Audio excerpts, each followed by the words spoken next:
내 영혼은 안전합니다. 주 손길로 내 삶을 안으시니 그 평강이 나를 덮습니다. 내 아버지. 할렐루야. 대구시에서 오늘부터 이제 예배드릴 때 설교자도 마스크를 꼭 써야 된다라고 해서 이 마스크를 쓰니까 뭐 자꾸 성에도 끼고 또 제가 찬송을 불러보니까 그동안 여러분들이 마스크를 쓰고 찬송 부르기가 참 힘드셨겠다 이런 생각을 합니다. 저는 예배 인도하면서 그동안 마스크를 벗고 그리 했는데 찬송 부르기도 좀 쉽지가 않네요. 좌우지간 이 코로나가 또 찬바람이 불면서 서울과 수도권을 중심으로 해서 확진자가 300명 이상 계속 연일 나오고 있어서 우리의 주의가 계속 요망되고 있습니다. 불편하시더라도 우리가 빨리 코로나가 종식되도록 우리 함께 힘쓰고 또 기도해야 될 줄로 믿습니다. 자, 오늘 본문 14절을 다시 함께 보겠습니다. 내가 하나님의 말씀을 아버지의 말씀을 그들에게 주어 사오매 세상이 그들을 미워하여 사오니 이는 내가 세상에 속하지 아니함 같이 그들도 세상에 속하지 아니함으로 인함이니이다. 우리가 예수님은 육신의 몸을 입고 이 땅에 오셨고 또 우리 역시도 이 땅에 육의 모습을 가지고 살아가는 육신의 사람입니다. 우리가 이 땅에 또 살아가면서 어떻게 하면은 예수님과 같이 예수님처럼 살아갈 수 있느냐, 이것이 이제 오늘 말씀의 주제입니다. 세상에 속하지 아니하되 세상에 속하지 아니했다라고 하는 이런 말씀을 오늘 주님이 본문 가운데서 말씀을 하고 있는데 이 말씀을 하기 전에 제가 한 사람, 영성가 한 사람을 여러분들에게 소개해 주려고 합니다.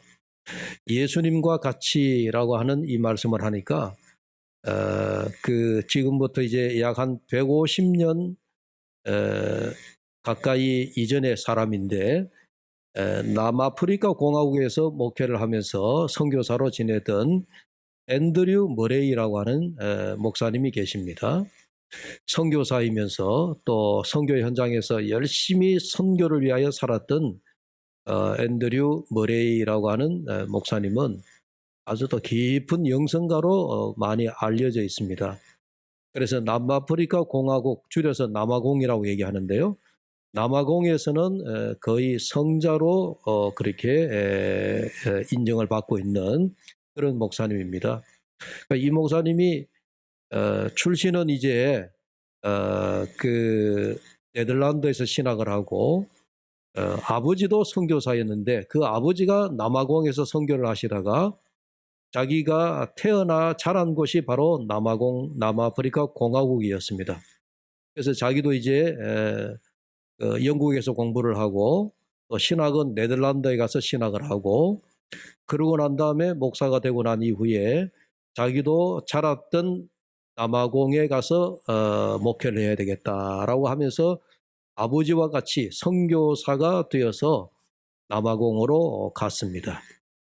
거기서 일생을 이제 목회를 하다가 이제 돌아가셨는데 이 머레이라고 하는 이 선교사가 선교사로 활동하려면은 전도에 대한 선교에 대한 굉장한 활동력을 가지고 있기 때문에 책을 쓰기가 매우 어렵습니다. 그런데 이 목사님은 생전에 많은 책을 썼는데요. 그 가운데서 이제 우리나라의 몇몇 이제 대표적인 책들이 많이 알려졌는데 그 가운데 대표적인 책이 영어로 말해서 죄송합니다. 간단하기 때문에 Like Christ라고 하는 이 말을 번역하면 예수님과 같이라고 하는 그런 그 책을 우리나라에 이제 번역이 돼서 소개가 됐는데 최근에 제가 이제 그 책을 좀 읽다가 제가 많은 영감을 받았는데요. 머레이 목사님의 영성을 우리가 좀 살피는 게 좋겠다 하는 생각을 가졌습니다만은 어쨌든 오늘 예수님과 같이 우리가 어떻게 살아갈 수 있느냐라고 하는 것이 오늘 제가 설교를 준비하면서 또 지난주까지 이제 예수님의 치유에 대한 설교를 다 마치고 난 다음에 이제 또 대림절을 맞이하고 새로운 교회력이 바뀌면서 또 내년 한 해 동안에 제가 우리가 코로나 때문에 여러 가지 어려움을 많이 겪고 있지만 결국은 하나님과 나와의 관계 속에서 우리가 신앙의 영성 생활을 어떻게 해야 되느냐라고 하는 것을 묵상을 하다가 제가 와닿는 그 느낌이랄까요? 그런 게 있는데 그게 뭐냐면 예수님과 같이 어떻게 하면 살아갈 수 있느냐. 우리나라에 제가 이 머레이 영성가의 책을 읽다 보니까 최근에 수년간에 서울에 가면은 선한 목자교회 유기성 목사님이 있습니다. 아마 워낙 유명해져서 유튜브에도 유기성 목사님을 치면은 그분에 대한 설교가 많이 나오는데 이분은 1년 52주 설교를 예수님과 24시간 동행이라고 하는 설교를 해요. 그런데 그 목사님의 설교 저도 몇 번 들어봤는데 24시간을 어떻게 예수님하고 같이 살아갈 수, 동행할 수 있느냐. 생각하는 것도 예수님과 같이 동행하면서 밥 먹을 때도 예수님과 동행하는 마음으로 이제 그런 마음으로 우리 한국교회 24시간 예수님과 동행이라고 하는 그런 주제를 던졌거든요. 그 주제가 제가 바로 이 앤드류 머레이 목사님으로부터 나온 그 생각이었구나 하는 생각, 제 혼자 생각입니다. 그 목사님 뭐 얘기를 안 해봐서 모르지만 왜냐하면 Like Christ라고 하는 그 책을 보니까 바로 어떻게 하면 우리가 예수님과 함께 살아갈 수 있느냐, 예수님처럼 살아갈 수 있느냐, 예수님처럼 살아갔던 그 모습대로 살아갈 수 있느냐라고 하는 것이 바로 24시간 예수님과 동행하는 그런 마음, 그런 묵상이 거기에서 나오는 것이구나 하는 것을 제가 혼자 짐작하고 생각을 했습니다마는 우리가 예수님도 육신의 몸을 입고 이 땅에 오셨고 우리도 어쩔 수 없이 우리가 육신적인 인간이기 때문에 이 땅을 우리가 배제하고 뭐 구름 위에서 살 수 없잖아요. 어차피 이 땅을 디디고 살아가는 육신인데 그럼에도 불구하고 우리는 육신만으로 살아가는 것이 아니고 뭘로 사는 거예요? 그리스도의 영으로 산다 이 말입니다. 그러니까 어떻게 하면 예수님과 같이 예수님을 닮아가면서 살아갈 수 있느냐. 말할 때도 어떻게 하면 예수님처럼 말을 하고 또 우리가 걸어갈 때도 어떻게 하면 예수님과 같이 걸어가고 사람을 만나서 대화할 때도 어떻게 하면 예수님과 같이 대화할 수 있느냐. 어떻게 보면 우리가 살아가는 우리 그리스도인으로 살아간다라고 하는 것이 다 그와 같은 주제 속에 들어오게 된다 하는 그런 이야기입니다. 그런데 우리가 예수 믿으면서 예수님과 같이 살아가야 되는데 이 땅에 살다 보니까 또 연약한 육신을 가지고 있다 보니까 우리가 예수님과 같이 그렇게 완벽하게 살아가나요? 못 가나요? 살아갈 수가 없죠. 그것이 이제 우리의 딜레마입니다. 그래서 먼저 이제 세속화에 대한 말씀을 제가 좀 나누려고 그러는데 교회나 우리 그리스도인들이 타락했다 이런 얘기할 때 그 타락이라는 말은 또 다른 말로 표현을 하면은 교회가 세속화됐다 혹은 교인이 우리가 크리스찬이 세속화됐다 그렇게 생각하고 말하기도 한다는 말. 그게 동일한 말입니다. 표현입니다. 교회가 타락했다, 교인이 타락했다 라고 하는 것은 결국은 우리가 세상의 기준에 세상을 쫓아갔다 그런 얘기가 될 수 있잖아요. 교회가 세속화되고 교회가 타락했다라고 할 때에 우리가 그 타락의 기준, 세속화의 기준이 하나님의 영을 담고 있는 거룩한 공동체인 교회가 타락하게 되면 우리가 어떤 기준이 하나님의 말씀의 기준이 아니고 뭐가 기준이 되는 거예요? 세상의 기준이 되는 거죠. 세상의 기준이라고 하는 것이 많이 갑갑하군요. 세상의 기준이라고 하는 것이 우리가 물량주의라든지 이기주의라든지 아니면은 우리가 세상의 성공주의라든지 그런 것들이 다 세상의 기준이잖아요. 그런데 교회가 그런 세상의 기준을 똑같이 따라간다라고 했을 때, 아, 교회가 세속화되었구나. 교회가 점점 타락해 가는구나. 그렇게 말할 수 있다는 거예요. 우리 성도들도 마찬가지입니다. 성도가 하나님의 영으로 말씀으로만 우리가 이렇게 살아가야 되는데 이 땅에 우리가 돈에 관심이 많고 땅에 관심이 많고 출세하는 데 관심이 많고 그러면 우리가 어떻습니까? 알게 모르게 우리가 자꾸 세상을 닮아가는 그런 모습이 되잖아요. 이게 우리의 모습 속에 우리 신앙생활을 하는 그 속에 뭐가 들어오는 거예요? 세속화가 들어온다는 얘기예요. 예. 그러니까 우리가 전혀 세속화되지 않고 살아간다라고 하는 것이 이게 얼마나 어려우냐. 자, 본문 14절을 오늘 여러분 중심 구절이기도 한데 다시 한번 깊이 묵상하면서 한번 봅시다.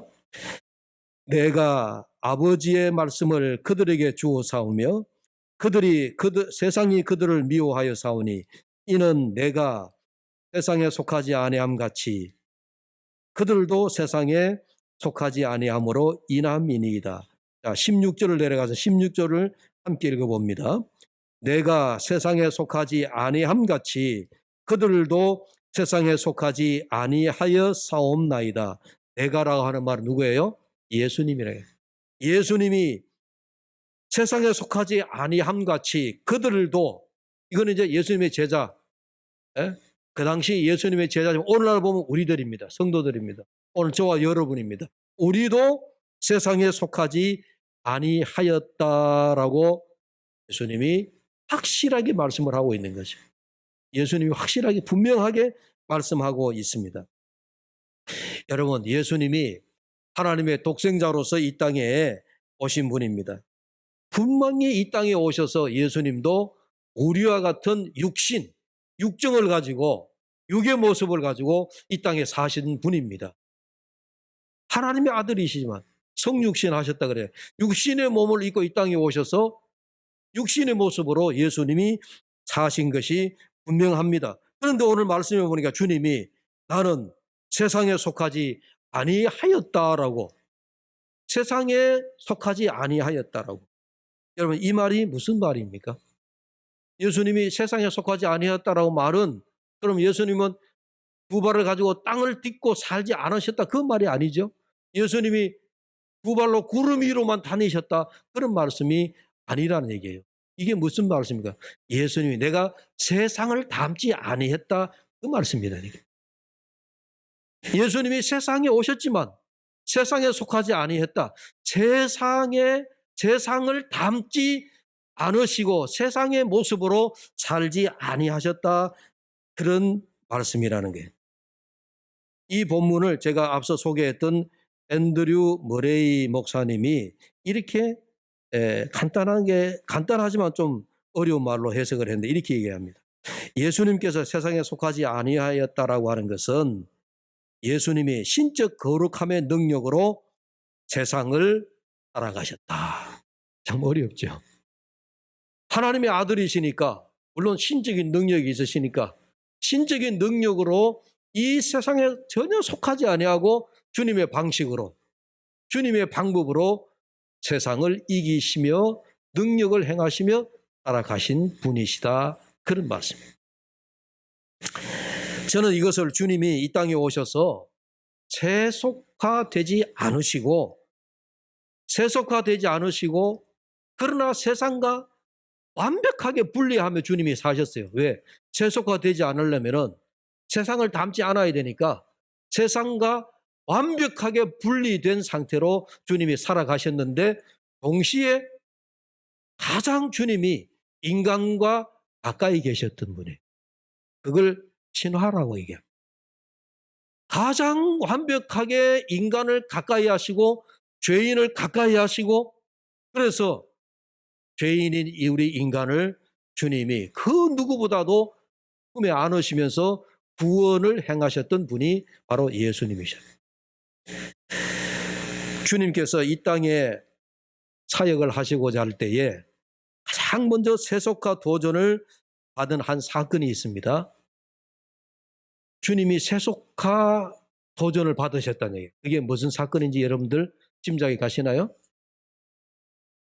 40일 광야에서 금식 기도하고 난 다음에 사탄이 마귀가 예수님에게 나타나서 시험을 3가지 했잖아요. 이 돌들로 떡덩이 되게 하라.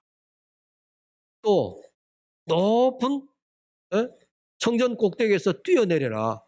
천하 만국을 보여주면서 내 앞에 엎드려 절하기만 하면 이 모든 권세의 영광을 너에게 주겠다. 그게 마귀가 금식 기도하고 난 예수님에게 유혹을 3가지 유혹을 시험을 했단 말이에요. 이것이 예수님이 사역을 시작하시기 전에 정말 세속화에 대한 도전이다. 저는 그렇게 봐요. 근데 그 생각이 들어요. 왜? 보세요. 마귀가 하는 말이 아니 네가 하나님의 아들로 이 땅에 와서 왜 그렇게 어려운 십자가의 길을 가려고 그러느냐? 너가 왜 고난의 길을 가려고 그러느냐? 좋은 방법이 있지 않느냐? 너가 마술사처럼 돌들을 떡덩이 되게 하고 네가 얼마든지 이 땅에서 물량주의로 살아갈 수 있는 그런 힘을 가져 있고 하나님의 아들로서 당당하게 성전 꼭대기에서 내가 하나님의 아들이다 외치면서 능력을 행하면 사람들이 한순간에 야 하나님의 아들이로구나. 천하 만국의 모든 권세가 네 발 아래에 있는데 그런 권세와 영광을 누리면서 복음을 전한다면 얼마나 좋겠느냐. 마귀 사탄의 시험이 바로 여러분 뭡니까? 어떻게 보면 오늘날 보면 세속화에 대한 유혹이에요. 그런데 예수님의 방식은 그 세속화를 택하지 않으셨어요. 예수님은 어떤 방법을 택해? 예수님의 방식으로. 자, 그래서 마태복음 4장 4절의 첫 시험에서 예수님이 이렇게 대답을 하셨죠. 여러분 잘 아시는 겁니다. 예수께서 대답하여 이르시되 기록되었으되 사람이 떡으로만 살 것이 아니요 하나님의 입으로 나오는 모든 말씀으로 살 것이니라. 따라합시다. 하나님의 입으로 나오는 모든 말씀으로. 예수님의 방식은 모든 말씀이었어요.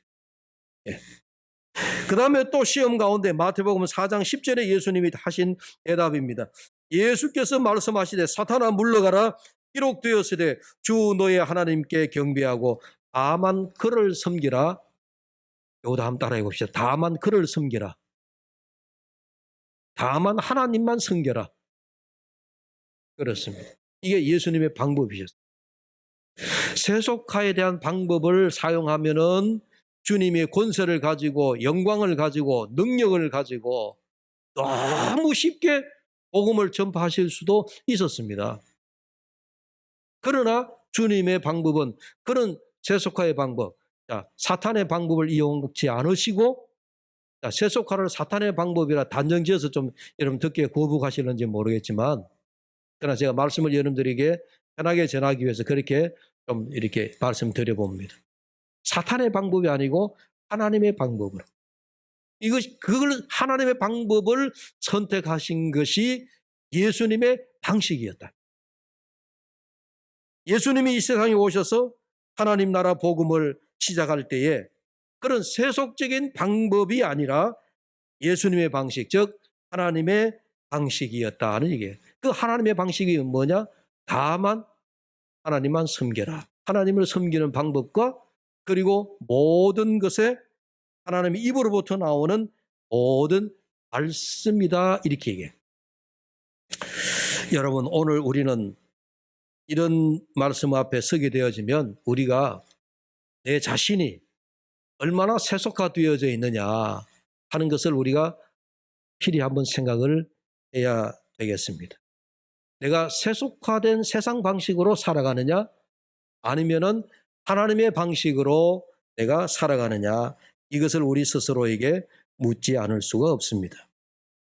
여러분 우리 교회와 우리 그리스도인들이 왜 이렇게 세속화되었느냐라고 하는 것을 한번 생각해 보십시오.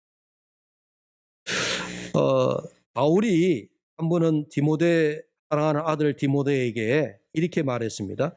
4장 10절 디모데후서 4장 10절과 11절에 보니까 데마는 이 세상을 사랑하여 나를 버리고 데살로니가로 갔고, 그레스게는 갈라디아로, 디도는 달마디아로 갔고, 누가만 나와 함께 있느니라 라고 하면서, 이 말씀에 보면 데마는 세상을 사랑하여 나를 버리고 딴 곳으로 갔다, 그런 말씀. 우리 그리스도인들이 세속화되는 그 이유는 단 한 가지, 세상을 쫓아가기, 세상의 방식을 선택하기 때문에, 세상을 사랑하기 때문에 그렇게 우리가 세속화의 길로 가게 되어진다 하는 것을 단적으로 보여주는 말씀이에요. 여러분, 그렇습니다. 교회나 우리 그리스도인들이 세속화되면은 어떻게 보면 분명 우리가 힘을 잃게 되어져요. 영적인 힘을 잃게 되어지고, 세속화를 따르게 되어지면 우리가 능력을 소멸하게 되어지고 영성을 잃게 되어집니다. 예수님의 말씀을 빌리자면 우리가 세상에 빛이 되어야 되고 소금이 되어져야 될 우리들이 오히려 세상으로부터 소금의 맛을 잃어버리고 빛의 모습을 잃어버리게 된다는 이야기입니다. 여러분, 우리 목사님들이 가끔 이렇게 한 번씩 모이잖아요. 목사님들만 모이는 모임이 있습니다. 여러분이 보시면 목사들이 모이니까 어떻습니까? 그 목사 자리에, 목사님들이 모임 자리에 여러분 머리에 떠오르는 뭐 그런 그림이 그려지죠. 아, 목사님들이니까 말도 거룩하게 하고 표현도 몸짓도 거룩하게 표현하고, 여러분 어떻습니까? 그런 그림이 그려지죠. 근데 목사들이 모이면요, 어떤 얘기가 주로 나올까요? 여러분 상상에 맡기겠습니다. 성도들하고 얘기하다 보니까 한 분은 어느 집사님이 그런 얘기해요. 목사님, 내가 아는 목사님이 있는데 그동안 굉장히 거룩한 목사님으로 보았는데 그 목사님이 갑자기 돈 이야기를 너무 많이 해가지고 그 목사님이, 야, 정말 목사님이 세속적이다, 그런 생각이, 느낌이 팍 오더래요. 그래서 여러분, 평신도인 여러분들이 목사님을 그릴 때에 여러분들이 그리고 있는 목사상은 어떤 거예요? 목사는 돈하고 거리가 멀어야 되고, 목사는 출세하는 거하고 거리가 멀어야 되고, 목사는 뭐 등등등 해서 여러분들이 다 그려놓은 목사상이 있습니다. 그게 한마디로 세속화되지 않은 목사, 돈에 관심이 없고, 물질에 관심이 없고, 어떤 이익, 이게 어떤 그런 데 관심이 없는 그런 목사상을 여러분들도 그리고 있잖아요. 근데 실제로 목사들이 모이면 그렇지 않다. 물론 다는 아니죠. 다는 아니지만 그렇지 않다라고 여러분들이 이해를 하시는 게 어쩌면 목사를 이해하는 데에 도움이 될는지 모릅니다. 목사들도 이 땅에 육정을 가진 목사들이어서 목사들도 모이면 그게 돈 이야기 나오고, 그게 온갖 얘기가 정말 여러분 상상 이상으로 뭐 그런 이야기들이 많이 나온다는 얘기예요. 여러분, 우리가 알지 못하는 일들이지만은 여러분 가끔 TV에 보면 목사가 뭐 성폭력범도 있고 사기꾼도 있고 또 뭐죠? 심지어는 뭐 사람을 죽였다는 그런 목사도 있고, 여러분 그런 뉴스나 그런 신문 지상에 그런 보도가 나올 때 목사가 왜 저렇게 세속화되어 있느냐, 그런 생각을 갖게 되어지잖아요. 지난주에 뉴스에 보니까 불교계의 유명한 고단 우리 TV에 많이 나오고 했던 스님 가운데 해민 스님이라고, 저도 이분 책을 한 권 사서 봤는데요. 멈추면 비로소 보이는 것들, 이게 몇 년 전에 아주 베스트셀러가 돼가지고 온 국민들이 많이 읽었어요. 멈추면 비로소 보이는 것들, 그래가지고 이 해민 스님이 글들이 짬짬하게 재밌어요. 목사인 저도 그 글을 읽으면서 야, 그래, 이렇게 돼야 되지, 그런 공감된 글들이 많았다니까요. 멈추면 비로소 보이는 것들, 세상에 욕심을 내지 말라는 거예요. 너무 세상에 바쁜 세상을 쫓아가지 말라는 거예요. 그래서 멈추면은, 우리의 마음을 비우면은 비로소 이 세상에 많은 것들이 새롭게 보인다라고 하는 그런 내용의 책의 내용이에요. 아주 베스트셀러였어요.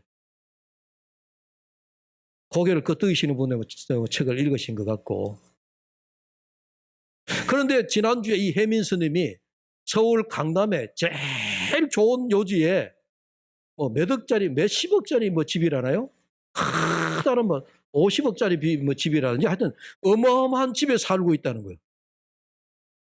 그러니까 그동안 불교계에서나 국민들이 혜민 스님이 TV에 나와서 강연하는 것 전부 다 뭐 무소유에 대한 이야기, 버리는 이야기, 마음을 비우는 이야기, 예? 마음을 가난하게 해서 사는 이야기, 그런 이야기만 들으면서 그 혜민에 대한 그 어떤 그 우상이 되어 있는데, 이 양반이 그동안 책을 팔아가지고 수십억 부자가 되고요. 강연 다니면서 그래서 부자가 되고, 뭐 그래가지고 재산이 수십억대 재산가가 되어 있는 거예요. 그래서 이제, 글쎄 뭐, 스님이라고 다 가난하게 살아라 하는 그런 뭐 말은 없지만, 불교계에서 수년 전에 죽었던 법정 스님이 돌아가시면서 무소유에 대한 책이라든지 뭐 그런 불교계에서는 법정 스님이 아주 그 대표적인 그런 그 시대에 아주 청렴한 그런 스님으로 알려져 있잖아요. 그래서 혜민 스님을 법정 스님과 비교하면서 이거는 스님도 아니다. 이거는 땡땡이 중도 아니다. 뭐 그런 아주 뭐 개인적으로 막 무차별 공격을 했던 거예요. 그래서 혜민이 지금부터 내가 모든 방송 활동을 다 끊고 또 모든 강연을 다 끊고 내가 참여하겠다 하면서 숨어버렸어요. 여러분 무슨 얘기하느냐? 세상 사람들이 보는 눈은 스님이라고 하면 그래도 종교인인데 종교인이 그동안 우리 국민들에게 끼친 영향이 많은데 뒤로 돌아서서 이를테면 호박씨를 깠다 이겁니다. 수십억의 재산을 이루고 그러면서 사람들 앞에 나서서는 비로소 멈추면 비로소 보이는 것들 마음을 비워야 된다. 뭐 그런 이야기 말이 앞뒤가 안 맞아요. 삶과 그의 말이 앞뒤가 맞지 않아서 그래서 국민들로부터 질타를 받았던 그런 일이 지난주에 여러분 그것도 뉴스에 이렇게 나온 거예요. 얼마나 가슴 아픈 일입니까? 예수님은 세상에 오셨지만은 세상과 완벽하게 분리를 하되 세상과 가장 친화를 이루셨다. 친구가 되셨다. 여러분 이 말씀을 우리가 깊이 생각해 볼 필요가 있습니다. 여러분 종교가 세속화되지 않으려고 하는 현상은 우리 역사상에 아주 대표적으로 일어났을 때가 언제냐면 중세시대 때입니다. 중세시대 때는 중세의 특징이 우리 기독교가 수도원이 가장 활발하게 성장했을 때입니다. 그러니까 지금도 이제 우리가 유럽을 여행을 하다 보면은 1500년 된 혹은 1000년 된 혹은 가깝게는 500년 된 500년이 가깝지는 않지만 그래도 제일 가까운 게 500년이나 이상 된 그런 수도원 건물들이 유럽에는 아주 즐비하게 많습니다. 그런 수도원들이 전부 다 15세기, 16세기 지금으로부터 500~600년 전에 모두가 크게 성장했을 때 생겨났던 수도원들입니다. 그런데 그 수도원이 왜 그렇게 수도원들이 중세시대에 발전을 했느냐? 그 현상이 무엇이었느냐? 그 당시에 로마 캐톨릭이 너무 타락해 가기 때문에 세속화되어져 가는 로마 카톨릭을 대항을 해서 우리 수도원이라도 좀 산속에 깊이 들어가자. 그러면서 수도사들이 깊은 산속에 들어가서 수도원을 짓고 거기에서 죽을 때까지 세상을 보지 아니하고 이를테면 세상과 단절한 채로 살아갔던 그런 중세 수도사들의 역사가 있습니다. 여러분 이걸 생각하면 오늘 말씀해 보십시오.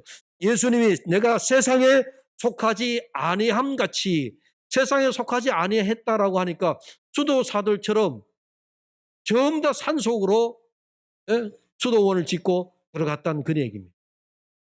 그런데 오늘날 우리는 그렇게 살아갈 수 있습니까? 내가 세상에 속하지 아니하였다라고 해서 내가 직장도 버리고 가정도 버리고 친구도 버리고 또 교회도 버리고 나 혼자 깊은 산속에 사람들과 완전히 단절된 채 사람들과 모든 연락을 끊은 채 나는 내 혼자 산속에 들어가겠다. 그렇게 해서 우리가 세상에 속하지 아니한 것처럼 살아갈 수 있느냐? 있을까요? 없을까요? 대답은 없죠. 그렇게 살 수가 없죠. 그래서 바울이 그런 얘기를 하는 거예요. 고린도전서 5장 10절에 복음을 위해서 너희가 세상 밖으로 나가야 할 것이니라. 바울은 우리에게 너희가 세상에서 복음을 전하기 위해서는 세상 속으로 뛰어들어야 된다. 우리가 그런 얘기죠. 세상에 뛰어들려니까 우리가 세속화가 겁이 나고, 세속화되지 않으려면 우리가 중세 수도사들처럼 깊은 산속으로 들어가야 된다. 여러분, 어느 걸 선택해야 되죠? 수도사들처럼 산속에 들어갈 수도 없고, 세상 속으로 뛰어들어가서 살아가려니까 내가 그리스도인이라고 하는 이 정체성은 사라지고 세상 사람들과 똑같이 물질에, 출세에, 어떤 입신적을 위해 가지고 내가 세상 속으로 뛰어드는 그런 세속화되어가는 과정 속에 내가 들어가야 되니까 어떻게 살아가야 되느냐 하는 이야기입니다. 이것이 오늘 우리가 이 땅 위에서 그리스도인으로 예수님과 같이 살아가야 되는 그런 모습 속에 우리가 어려움을 겪게 되어지는 가장 어려운 점입니다. 그런데 예수님처럼 살아가려면, 예수님과 같이 살려면 이 세상에서 동시에 살아가되 세속화되지 않고 동시에 이 세상에서 살아가야 된다라고 하는 그런 점입니다. 그러니까 어렵죠. 이 문제가 얼마나 어렵습니까? 자, 다시 한번 14절의 말씀, 내가 세상에 속하지 아니함 같이 그들도 세상에 속하지 아니함으로 인함이니이다. 우리가 이 세상에 있지만 동시에 이 세상에 속하지 아니한 것처럼 사는 것이 도대체 가능할 수 있느냐? 가능할까? 그런 생각을 갖게 되어집니다. 물론 가능하죠. 어떻게 가능하냐? 예수님과 같이 살면 되는 거예요. 그래서 제가 말은 이렇게 쉽게 하는 것 같아도 정말 이게 어려운 문제예요. 우리가 세상에 속하지 않을수록, 세상에 속하지 않으려면 이 세상에서 우리가 어떻게 살아가야 될 것이냐. 우리가 세속화가 되면 더 많이 가져야 되죠. 우리가 세속화되면 더 많이 출세해야 되죠. 우리가 세속화되면 더 많은 욕심을 부려야 되죠. 좌우지간 우리는 우리가 세속화되어져 가는 과정 속에서 욕심과 탐욕과 그리고 출세와 성공과 이런 것 속에 우리는 함몰되어져 갈 수밖에 없습니다. 그러나 그런 세속화로부터 우리가 완전히 끊어지고 세속화로부터 우리가 완전히 자유하게 되어지면 그 다음부터는 우리가 그리스도인으로 예수님과 함께 살아가는 것이 얼마나 자유로워질는지 그거는 우리가 그렇게 살아보지 않는 이상은 알 수가 없다는 얘기예요. 여러분, 비근한 예로 이렇게 생각하시면 돼요. 우리가 이 땅에서 더 많은 것을 가지면 우리가 세상에 대한 그런 미련이나 관심이나 세상에 대한 애착이 점점 더 많아집니다. 그러나 우리가 세상에 대하여 아무런 애착을 갖지 않으면 얼마나 자유로워요. 있으면 있는 대로, 없으면 없는 대로, 가지면 가진 대로, 못 가지면 못 가진 대로 우리가 살아갈 수 있다라고 하면 이만큼 자유로울 수가 없다는 얘기예요. 여러분들 속으로 여러분 표정을 보니까 아나 콩감자야 목사나 그래 살아라 그러시는 것 같습니다. 나는 그렇게 살 수가 없는데 여러분 그렇습니까? 고린도후서 5장 16절 17절 우리가 잘 아는 암송 구절입니다. 그러므로 우리가 이제부터는 어떤 육신도 육신을 따라 알지 아니하노라. 비록 우리가 그리스도도 육신을 따라 알았으나 이제부터는 그같이 알지 아니하노라. 17절 그런즉 누구든지 그리스도 뭡니까? 그리스도 안에 있으면 새로운 피조물이라. 우리가 세상에 살아가지만 세속화되지 않고 살아가는 예수님과 같이 like Christ, 예수님처럼 살아가기 위해서는 우리가 결국은 예수 그리스도 안에 있어야 된다 그 얘기. 예수 안에 있으면 예수 안에 있으면 우리가 세속화의 유혹으로부터 예수님이 광야 40일 금식기도 마치고 마귀의 유혹을 모든 하나님의 입으로 나오는 모든 말씀으로 이기시고 다만 그를 섬기라고 주님께서 주님의 방식을 택하셨던 것처럼 우리도 오늘날 이 세상에 있지 아니한 자같이 살아가기 위해서는 그리스도 안에 있는 자가 그렇게 살아갈 수 있다, 그 말씀입니다. 자, 여러분, 세상에 속하지 아니한다라고 하는 이 말씀은 어떻게 보면 여러분 굉장히 어려운 말입니다. 그러나 우리가 세상에 속하지 아니한다라고 하는 이 말의 의미는 우리가 수도사들처럼 중세 수도원처럼 세상과 완전히 단절하여 세상과 무관하게 살아간다는 의미가 아니라 이 세상에 대하여 십자가에 못 박혀서 세상의 권세와 물질의 욕심으로부터 스스로 물리치면서 세속화로부터 주님께서 이기셨던 것처럼 우리도 우리의 영을 지키며 교회를 지키며 공동체를 지키며 진정한 자유를 누리며 예수 그리스도 안에 들어갈 때, 예수 그리스도 안에 있을 때 이 지상에서 비록 이 세상에 살아가지만 이 세상에 속하지 아니한 자처럼 살아가면서 이 땅에서 하나님 나라의 삶을 살아가게 있다는 거예요. 하나님의 나라를 살아가는 삶처럼 살아갈 수 있다라는 얘기예요. 자, 마지막 갈라디아서 2장 20절을 한번 제가 읽고 말씀을 마칩니다. 갈라디아서 2장 20절. 내가 그리스도와 함께 십자가에 못 박혔나니 그런즉 이제는 내가 사는 것이 아니요 오직 내 안에 누가 사는 것입니까? 그리스도께서 사는 것이라. 그리스도와 함께 이 세상에 속하지 아니하되 내 안에 계신 주님과 함께 하늘나라의 삶을 살아가는 저와 여러분 우리 모두가 되시기를 주의 이름으로 축복합니다. 고마우신 하나님, 주님께서 이 세상에 오셨지만 이 세상에 속하지 아니한 자같이 살아가셨습니다. 세상의 모든 욕심, 세상의 모든 세속화로부터 분리되어 주님은 완벽하게 사셨습니다. 주님, 어떻게 우리도 그렇게 살 수 있을까요? 우리는 연약합니다. 우리는 부족합니다. 우리는 그렇게 살 수 없습니다. 다만 그리스도 안에 십자가에 못 박히사 이제 내가 그리스도 안에 사는 자같이 될 때에 우리는 세상으로부터 자유로울 수가 있습니다. 이런 은혜를, 이런 삶의 축복을, 이런 하늘나라의 삶을 살아가는 은혜를 저희들에게 허락하여 주시옵소서. 예수님의 이름으로 기도하옵나이다. 아멘. 주님 한 분만으로 난 만족하네. 이 세상 어느 것과도 비교할 수 없으니 주님 사랑만으로 난 자유하네. 오직 주만이 나의 삶. 주님만으로 난 만족하네. 이 세상 어느 것과도 비교할 수 없으니 주님 사랑만으로 난 자유하네.